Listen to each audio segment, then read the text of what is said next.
Today, what we're going to be talking about is a little bit about fabrication of history, and how that affects a people through time. And fabrication of history is a very dangerous thing. It's a scary thing, it leads to a lot of misconceptions, a lot of misunderstandings, false judgments.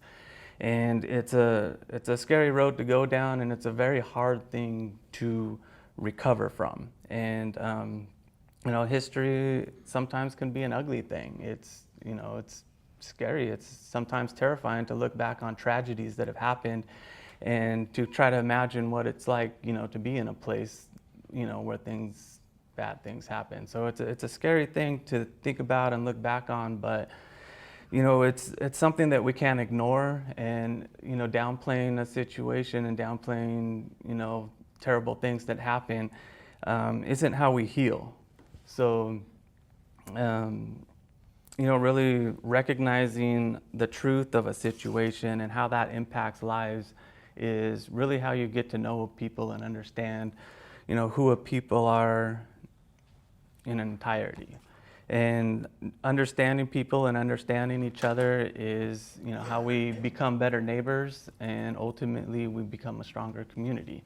So that's something that I would really like for the people that are going to follow this series to take from, is not just another history lesson. We're not just trying to tell another story in time and give you another, we're not here to entertain, but to really, I hope you get an understanding of who we are and who, what the world is around you, the history that you live in. Those of you that have made San Diego your home, you are living within Kumeyaay territory. This has been our home since time immemorial, and from San Diego County and beyond has been the Kumeyaay home. So I really hope you get a sense of who we are and really what this place is and what the history is. So, and it's a sad thing that when we look around San Diego County, that the Kumeyaay people are very misrepresented and underrepresented, misunderstood, and that's in our own home.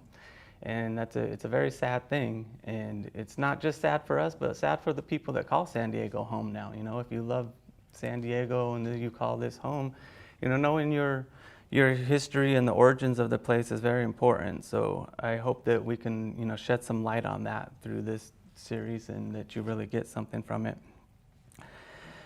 And we all know we can't go back in time and change the past and change the terrible things that happen, but we can learn from them, we can grow from them, and we learn from our history. And I don't mean just the sense of we learn from history so we don't repeat the same mistakes, but to actually learn from history, to understand a people and a place and for what it is today, and how it came to be in today's world.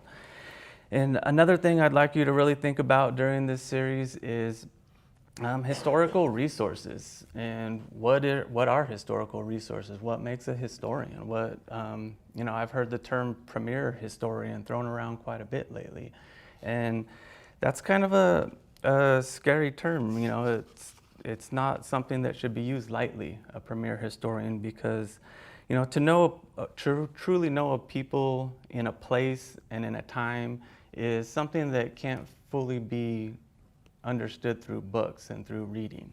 It's to really understand a history in entirety is to know its roots, to see all its perspectives, but more importantly, to know how it impacts present day and how it affects generations moving into the future. So please, keep that in mind, because it's important, to really know the factual history, and that to start that healing process.